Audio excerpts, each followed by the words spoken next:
imagen de un niño, ¿no? Que se encuentra mirándonos, ¿no? Parece que tiene los ojos con hipotonía, ¿no? Hipotonía, los labios un poco secos, podría tener dificultad respiratoria,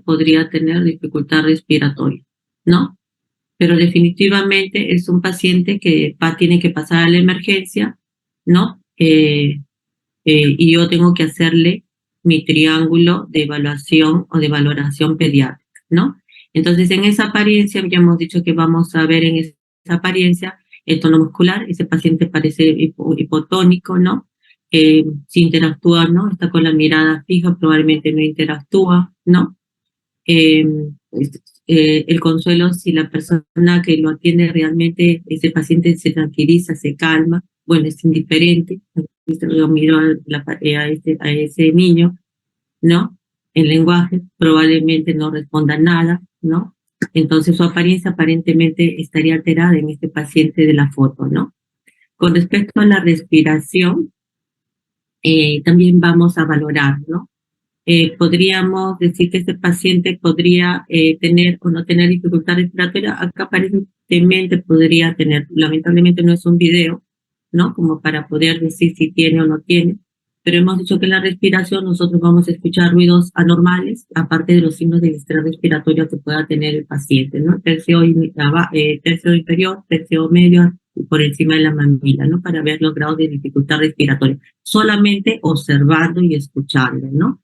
Y en la parte de la circulación, igual vamos a ver la circulación cutánea. ¿Cómo está la circulación cutánea? Si el paciente está pálido, si el paciente tiene la piel moteada o si tiene cianosis. Aparentemente el pacientito que acabamos de ver no parece que estuviese morado, ¿no? Pero sí pálido, ¿no? Entonces, en ese pacientito diríamos que definitivamente también la parte circulatoria estaría alterada, ¿no? Entonces nosotros vamos a recordar cuáles son los diferentes diagnósticos fisiológicos que existen en base a la apariencia, la respiración y la circulación, que nos orienta rápido a la patología y sobre todo la oportunidad de intervenir a ese paciente lo más pronto posible. Si el paciente tiene los tres lados del triángulo, el paciente tiene dificultad respiratoria. Si solamente está alterado el lado respiratorio, ¿no? Del paciente, entonces va a tener dificultad respiratoria. Pero si además está alterada la apariencia, es un fallo respiratorio. Si el paciente tiene alterado la parte de la apariencia y la respiración y la circulación está normal, en una disfunción del sistema nervioso central. ¿Y qué pasa con nuestro pacientito que está en la primera diapositiva? No tenemos que decir si este paciente está o no tiene shock, ¿no? Si ese shock está compensado, si ese shock está descompensado o hay un fallo cardiorrespiratorio en él. Cuando hablamos de shock, lo que nos vamos a evaluar y observar es cómo está la circulación, ¿no? Si esa circulación está anormal, circulación cutánea, ¿no? Si está normal porque hay palidez o que hay piel marmórea y si eso persiste, si está cianótico, entonces va a estar alterada la circulación. Si la circulación está alterada, pero no encuentro ningún otro lado alterado, yo voy a decir este paciente está con un shock compensado. Pero si el paciente tiene tanto la circulación como la apariencia está alterada, yo voy a decir es un shock descompensado. Y si tiene los tres lados del triángulo, yo voy a decir es un paciente con fallo cardiorrespiratorio. Miren, es decir, que observen cómo esta herramienta de diagnóstico fisiológico es muy importante y nos va a ayudar a nosotros que estando en un hospital de mayor nivel acá, que es Instituto del Hospital Nacional Edgardo Rebolletti Martins, como a ustedes cuando vayan a sus serums y estén en su posta, ¿no? Entonces les va a ayudar a identificar rápido e intervenir a este paciente y darle mejor oportunidad de manejo. Entonces, a diferencia de nuestro pacientito de la primera imagen, acá tenemos otro pacientito, ¿no? Este paciente que vemos en esta diapositiva, ¿no? ¿Qué observamos en este paciente? Observamos, primero que está en un consultorio, ¿no? Y que está en ese consultorio y está completamente tranquilo, ¿no? Está alerta porque está mirándolo al doctor, ¿no? Y entonces, y no lo veo cianótico, lo veo completamente súper bien, ¿no? Entonces, ¿qué puedo deducir de ello? Yo lo que puedo deducir de ello es de que definitivamente el flujo sanguíneo en este paciente definitivamente es adecuado, que la distribución de este grupo sanguíneo desde la cabeza hasta la punta de los pies está balanceada, ¿no? Y por lo tanto la concentración de oxígeno en este paciente está también ok, ¿no? No lo veo cianótico, lo veo alerta, y si está alerta, definitivamente la concentración de oxígeno va a estar adecuada. Entonces, en este paciente, cuando hablamos de shock, hay que considerar el flujo sanguíneo, de la perfusión sanguínea, la distribución y una adecuada concentración. Cuando hablamos también de shock, hay que recordar el gasto cardíaco y la resistencia en este paciente, y en este paciente recordar de que definitivamente ese gasto cardíaco va a depender del volumen sistólico y de la frecuencia cardíaca del paciente, ¿no? Y ello a su vez va a depender de la precarga que llega al corazón, de la contractibilidad cardíaca y de la poscarga que tiene que ver con la resistencia sistémica. Entonces, si todo esto está ok, entonces el gasto cardíaco también va a estar bien. Y si el gasto cardíaco está bien, entonces el contenido de oxígeno y la administración de oxígeno a nivel de los tejidos también va a ser óptima. Pero a veces ocurre de que ese gasto cardíaco, ya sea por el volumen disminuido o por una falla en la frecuencia cardíaca, comienza a disminuir. Entonces, nosotros tenemos también mecanismos compensadores para tratar de que el oxígeno llegue a todas las células, ¿no? Y por lo tanto el flujo sanguíneo llevando este oxígeno.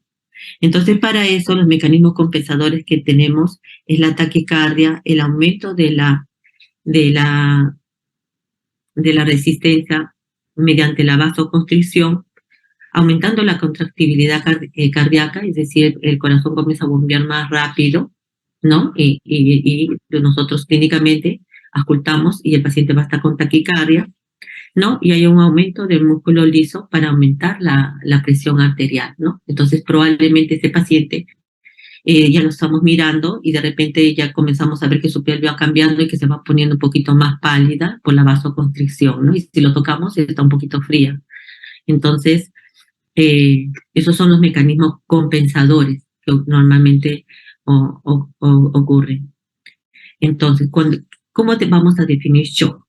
¿No? Nosotros vamos a definir shock de la siguiente manera. Es un estado fisiológico que se caracteriza por una perfusión tisular inadecuada, ¿no? Para satisfacer el requerimiento metabólico y el oxígeno de los tejidos que hace un momento hemos mencionado. Entonces, existe en este tipo de pacientes una perfusión periférica y de órganos vitales inadecuada.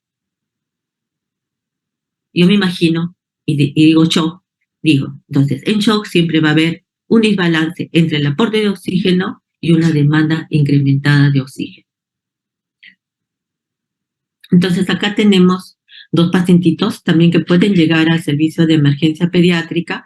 Acá uno que está completamente deshidratado, que está en un shock hipovolémico, está pálido, probablemente está frío, ¿no? Con trastorno del sensorio, el primero, ¿no? Y acá en el segundo tenemos un pacientito que está con un gran edema, probablemente comió chocolate y no debía de comer chocolate, o de repente le colocaron metamizol en un paciente que previamente se había sensibilizado y está completamente edematizado. Y si esto progresa, ¿no? Puede progresar también a un shock anafiláctico. Entonces, estos pacientes pueden evolucionar de diversas maneras, ¿no? Este es un shock hipovolémico y este es un shock anafiláctico. Entonces, ¿Cómo vamos a identificar ese tipo de pacientes para que nosotros los identifiquemos al inicio y si realmente, porque a veces el shock anafiláctico puede presentarse de la manera más severa, ¿no? O puede presentarse diciéndonos, ¿no? Consuelo, mírame, poco falta y ya voy a entrar en shock, ¿no? O ya estoy en shock y no te has dado cuenta, ¿no? Entonces, ¿cómo voy a identificar? Entonces, es fácil de identificarlo con estas pautas que les estamos dando, de este tipo, esta manera de evaluar este paciente en la emergencia. Entonces, ¿cómo identificamos el shock por gravedad? Lo identificamos de la siguiente manera. Entonces, vamos a hablar de gravedad de shock y vamos a ver los efectos en la presión arterial, sistólica, ¿sí? Entonces, ¿qué vamos a hacer? Nosotros vamos a decir lo siguiente. Este paciente está con shock compensado siempre y cuando su presión arterial sistólica está dentro del rango normal, ¿no? Pero está en shock. Entonces, si está en shock, este paciente está con signos de perfusión tisular inadecuada. Entonces, yo debo de identificar al paciente con shock porque ese paciente va a tener mejor oportunidad de una evolución favorable. Si yo lo identifico, claro que no voy idealmente es que no llegue a shock, ¿no? Pero si llega a shock y está en shock, yo tengo que identificarlo apenas llegue, ¿no? Y este paciente es ese paciente con shock compensado. Tal vez le toma la enfermera, le dice la presión arterial está perfecta. Y se quedan tranquilos. No, pero tienen que examinar al paciente y ver los demás si tiene o no tiene signos de hipoperfusión. Entonces, en este tipo de paciente, la gravedad, entonces, en este shock compensado, la presión arterial está normal, pero hay signos de hipoperfusión. Entonces, ¿qué vamos a encontrar? Vamos a encontrar qué signos de hipoperfusión va a tener este paciente con déficit de volumen. Va a presentar a nivel de corazón, va a tener como respuesta taquicardia, ¿no? En la piel vamos a encontrar una piel, al inicio una piel pálida, porque va a haber vasoconstricción como respuesta, ¿no? Pero si la vasoconstricción se sigue incrementando para poder tratar de mantener la presión, es decir, si bien por tratar de mantener la presión, pero ya los tejidos van sufriendo porque hay mayor vasoconstricción y por lo tanto menor flujo y menor llegada de oxígeno, ¿no? Si bien mantiene la presión, se perjudica el órgano diana en el aspecto de que se está sacrificando. Entonces acá va a estar al comienzo la piel fría, pálida, pero si la vasoconstricción persiste y el flujo sanguíneo ya no llega mucho, entonces vamos a tener al inicio la piel marmórea como parchada y luego una piel completamente cianótica, ¿no? En cuanto a la circulación periférica, igualito, vamos a encontrar un llenado capilar prolongado. Con respecto a los pulsos periféricos, van a estar débiles, va a haber un acortamiento de la presión diferencial. El riñón es uno de los órganos que siempre sufre, ¿no? Los primeros entonces en este paciente, la mamá no ve si doctora ya no, y mi hijo no orina desde la mañana. Y me llama la atención porque yo siempre le cambio el pañal en la mañana y luego a mediodía. Pero ahora me llama la atención que ya son las 5 de la tarde y no orina o ha orinado unas cuantas gotitas. Entonces, tengo que evaluar la orina. No son cosas puntuales realmente, ¿no? Y este paciente puede presentar vómitos, puede presentar hilo, porque hay un aumento de la resistencia vascular esplánica y renal, y por eso podría presentar vómitos e hilo. Ahora, ese shock que estaba al inicio, ahí está compensado. ¿Por qué está compensado? Porque decimos que la presión está normal, pero hay signos de hipoperfusión. No, yo pienso que todo está ok, no le doy importancia, ¿no? La enfermera me dice, la presión está bien, y entonces y yo feliz, ¿no? No, yo tengo que pensar que ese shock se puede descompensar y pasar de ese shock compensado a un shock hipotenso. De shock compensado hasta un shock hipotenso pasan horas. Entonces no tenemos perdón de no identificarlo antes, ¿no? Porque pasan horas. Entonces, dice, debes de pensar y acertarás. Entonces nosotros siempre tenemos que pensar en estas posibilidades y identificar al paciente en este en ese estado de shock compensado y no en este estado de shock hipotenso, ¿no? Donde ya hay un compromiso eh, de ese paciente porque ya yo voy a encontrar deterioro del nivel de conciencia. ¿Y cómo me voy a dar cuenta de ese deterioro del nivel de conciencia? Lo van a ver al paciente inquieto porque le está comenzando a faltar oxígeno. Pero a medida, al comienzo va a estar inquieto, ustedes van a ver que se nota un paciente pues, que se nota que le falta oxígeno, entonces está inquieto porque se trata de respirar de repente un poco más fuerte, más profundo para poder obtener mayor cantidad de aire, ¿no? Entonces, ese paciente va a tener ese deterioro de, del nivel de conciencia. Y luego, poco a poco, se va a ir apagando y poco a poco va a ir dando a somnolencia. Entonces, no podemos permitir que entre a somnolencia sin haberlo identificado, ¿no? Entonces, la hipotensión es la última fase en el caso de shock. Y tenemos varias horas desde ese shock compensado a este shock hipotenso.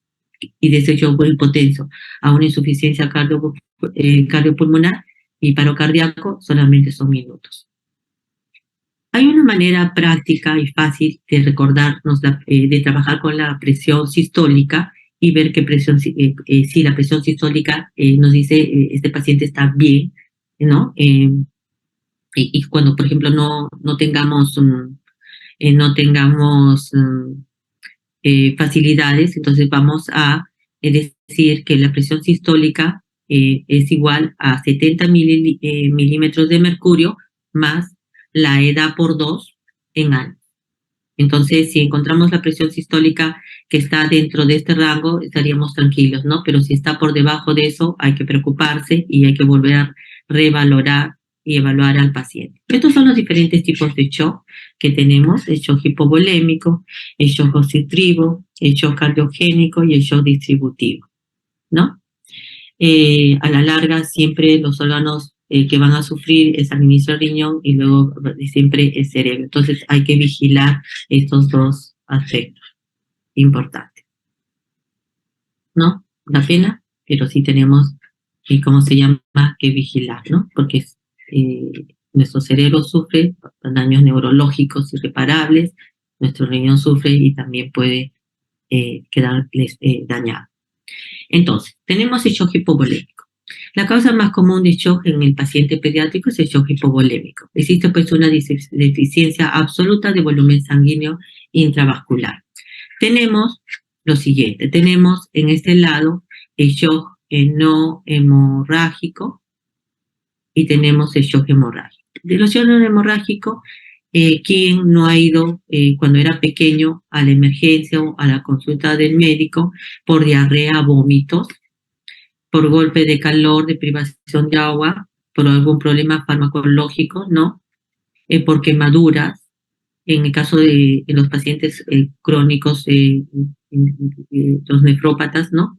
Por síndrome nefrótico, por una pancreatitis, mellitus y una diabetes insípida, son los no hemorrágicos. Y los hemorrágicos, ¿no? Las causas gastrointestinales, que es bastante frecuente, ¿no? Pueden ir por sangrado, por una cirugía, trauma, por una ruptura hepática, daño, bueno, yo no he visto ningún paciente con ruptura hepática, daño grave a vasos sanguíneos, sangrado intracraneal y fractura de huesos largos. Entonces, hay las diferentes causas de pérdida de volumen, ya sea volumen a través de vómitos, diarreas o falta de aporte, o en el caso de hemorragias, ¿no? Para recordar un poco, todo paciente con deshidratación leve tiene historia de pérdidas, pero en el examen, o falta de aporte, y en el examen físico no hay signos de deshidratación. En la deshidratación moderada es que ustedes van a encontrar ya signos de deshidratación, ¿no?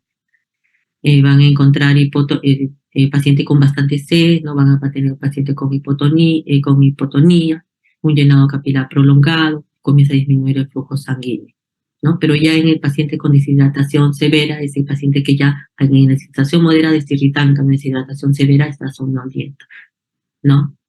Estable ligúrico, en la deshidratación moderada, en la severa ya no va a orinar bien, ¿no? La sed tiene en la deshidratación moderada y la toma con avidez, en la severa ya no tiene ni fuerza para tomarlo, ¿no? Entonces hay que aprender siempre comparando. A veces no es bueno comparar en la vida sin compararse, pero sí es bueno en esos casos para poder identificar y no olvidarnos, ¿no? Y saber si fisiología y fisiopatología también, por supuesto.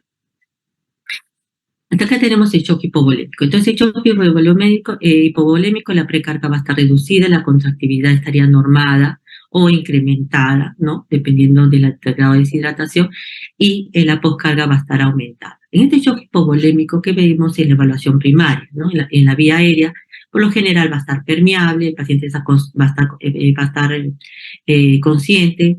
En la ventilación, el paciente puede estar con taquipnia, sin aumento del esfuerzo respiratorio, que es la hipernea, ¿no? Desde el punto de vista cardiológico, va a estar taquicárdico, la presión arterial sistólica va a estar adecuada, puede haber un acortamiento de la presión diferencial o hipotensión sistólica con un acortamiento de la presión diferencial.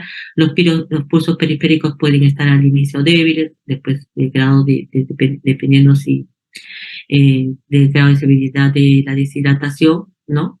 No nos vamos a poder palpar, los pulsos centrales al inicio débiles o normales, el llenado capilar prolongado, la piel pálida, fría, ¿no? Igual que las extremidades y los diferentes cambios de conciencia que hace un momento los he mencionado, oliguria, tonuria, en la parte neurológica, irritabilidad, alerta al inicio cuando está bien, luego va a estar irritable, luego va a estar somnoliento, ¿no? Entonces, y la exposición, que también hemos dicho que es importante, ¿no? En nuestra evaluación pediátrica, como están las extremidades, ¿no? Sí, y generalmente las extremidades, cuando hay deshidratación, cuando hay shock hipovolémico, definitivamente las extremidades van a estar bastante frías, ¿no? En relación al tronco. Luego tenemos el otro tipo de shock, que es el shock distributivo. Acá con el shock distributivo pues tenemos tres tipos de shock distributivo: el shock séptico, el shock anafiláctico y el shock neurogénico. Igualito, acá tenemos una herramienta importante, recordar, ¿no? Que se puede presentar con una precarga normal, una precarga disminuida. La contractibilidad cardíaca puede estar normal al inicio, después va a ir disminuyendo, y la poscarga puede estar variable dependiendo. Ahora, ¿qué tenemos en el shock séptico? Entonces, shock séptico, hay una vasodilatación, entonces la precarga va a estar reducida, la contractividad al inicio va a estar normal, después va a estar disminuida, y la poscarga va a estar completamente variable. Entonces, ¿qué vamos a encontrar en nuestra evaluación pediátrica en el A, B, C, D, E? ¿Qué vamos a encontrar? Vamos a encontrar en la apertura aérea un aumento. La apertura aérea en el shock séptico no tendría por qué estar alterada, generalmente está permeable. El nivel de conciencia al inicio no va a estar con ningún problema, y después a medida podría estar afectado más que todo, hemos dicho, por la disminución de la concentración de oxígeno, ¿no? En cuanto a la ventilación, la taquipnia, vamos a encontrar al inicio taquipnia sin aumento de esfuerzo respiratorio, luego hiperpnea, a menos que el niño tenga una neumonía, ¿no? Si tiene una neumonía, nosotros vamos a encontrar desde el inicio una hiperpnea, pero si no tiene una neumonía, en esos shocks vamos a encontrar en el inicio solamente taquipnia, ¿no? O que esté desarrollando un síndrome de dificultad respiratoria aguda o un edema pulmonar o cariogénico. En cuanto a la circulación, vamos a encontrar la taquicardia, con menor frecuencia vamos a encontrar bradicardia, los pulsos periféricos van a estar saltones o una disminución de estos, el llenado capilar puede estar rápido o lento, la piel está caliente con reposición porque hay una vasodilatación al inicio, con extremidades calientes, y después, a medida que va avanzando y enojando el paciente, va a pasar a una piel marmol con vasoconstricción, con extremidades bastante frías, ¿no? Entonces no vamos a esperar a que ya estén completamente frías, ¿no? Tenemos que identificar al paciente desde el inicio para que ese paciente tenga mejor oportunidad de vida y un retorno favorable, ¿no? Y que pueda salir de ese shock séptico. La hipotensión con aumento de la presión diferencial, ¿no? Con extremidades calientes, o hipotensión con acortamiento de presión diferencial, vamos a encontrar las extremidades frías. Puede existir normotensión, hay los diferentes cambios de nivel de conciencia. Entonces tenemos que aprender a observar, hay que aprender a observar. A veces el personal de enfermería se nos acerca y nos dice: doctora, ¿sabe? Este pacientito ahorita ha estado tranquilo y ahora mire, está como un pollito, ¿no? Está bien hipoactivo. Entonces han aprendido a observar, ¿no? Y eso nos da la práctica, ¿no? A medida que vamos viendo mayor cantidad de pacientes, vamos identificando mejor. ¿no? Entonces, y ese paciente puede presentar oliguria. Con respecto al déficit neurológico, tenemos un cambio en nivel de conciencia. Y con respecto a la exposición, el paciente puede cursar con fiebre, puede estar hipotérmico, las extremidades pueden estar calientes o frías, y como es un shock séptico, podemos encontrar definitivamente en este paciente presencia de petequias o púrpura en el paciente con shock séptico. Ahora vamos a ver el otro tipo de shock distributivo, que es el shock anafiláctico. Este shock anafiláctico nos puede ocasionar problemas, ¿no? Problemas desde el punto de vista que se presenta de un momento a otro en un paciente que aparentemente está sano y que de un momento a otro puede morir, ¿no? Y si muere dentro de una sala de hospitalización, definitivamente con problemas médicos legales. Y si es afuera, pues lamentablemente fallece y una familia se queda sin un miembro y muy triste, ¿no? Porque siempre un miembro de la familia siempre va a ser bien querido, sea bueno o malo, siempre va a ser nuestro familiar. Entonces, en el shock anafiláctico la precarga va a estar reducida, la contractividad va a estar variable, la postcarga en el ventrículo izquierdo está reducida y en el ventrículo derecho está aumentada. Igualito vamos a evaluar. Y acá tiene una característica diferente. Si cada shock tiene algo diferente que ustedes tienen que aprender a identificarlo, a ver las diferencias para poder buscar eso cuando ustedes tengan el paciente con cualquiera de estos diferentes tipos de shock, ¿no? En la evaluación pediátrica, definitivamente el paciente le va a decir, doctora, he comido chocolate, ¿no? Y ahora que recuerdo la vez pasada, también comí chocolate y tuve un rash, ¿no? Pero llega ahora la emergencia con un tremendo edema y una tumefacción en el rostro, en los labios y en la lengua, ¿no? Entonces, una reacción definitivamente severa en la parte del rostro que probablemente le puede presentar dificultad respiratoria, ¿no? Entonces, un hinchazón de la lengua por los tejidos relacionados con la salida de líquidos de los vasos sanguíneos, ¿no? Ese paciente va a estar en la emergencia, va a llegar por dificultad respiratoria. Ahora, dependiendo del nivel, yo puedo encontrar solamente estridor laringio, ¿no? Así, estridor laringio, o puedo presentar las sibilancias, ¿no? Que sirven sibilancias en el paciente. Pero va a ser acompañada con anestesia y obstrucción, va a ser acompañada de signos de dificultad respiratoria, ¿no? Entonces, en este caso, en estos dos signos, dificultad respiratoria y sibilancias, hay una construcción de la vía aérea por respuesta inflamatoria. El paciente, como es un shock, va a estar hipotenso, ¿no? Entonces va a haber vasodilatación con hipovolemia y gasto cardíaco disminuido. Si hay hipotensión, el paciente va a estar taquicárdico al inicio, ¿no? Acuérdense que siempre la respuesta al inicio va a haber taquicardia. Si no hay una respuesta, una buena respuesta por parte de nosotros en el manejo o por la evolución del paciente, entonces esa taquicardia va a ir disminuyendo a medida que el paciente va empeorando.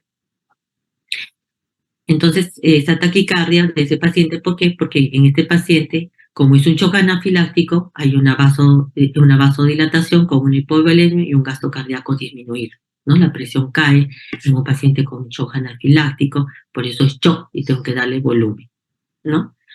En cuanto a la parte circulatoria, el flujo sanguíneo también es inadecuado a los tejidos, ¿no? Y se va a manifestar con la presencia de taquicardia. Entonces, en ese paciente, desde el punto de vista circulatorio, es un paciente que voy a encontrar completamente hipotenso y que va a estar además taquicárdico.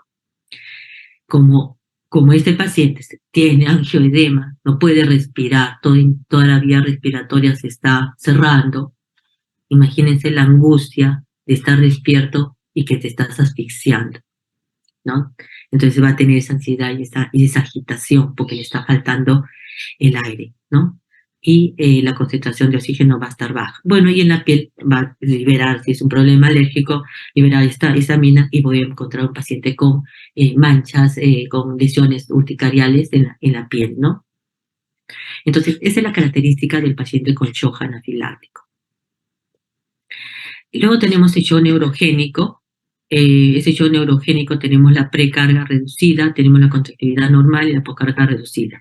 En este paciente, por ejemplo, por una lesión a nivel de la médula, voy a encontrar un paciente hipotenso con un aumento de la presión diferencial. La frecuencia cardíaca puede estar normal o puede estar con bradicardia, pero hay una evidencia de una lesión en la columna, cervical, ¿no? Yo no he visto ningún paciente con shock neurogénico, ¿no?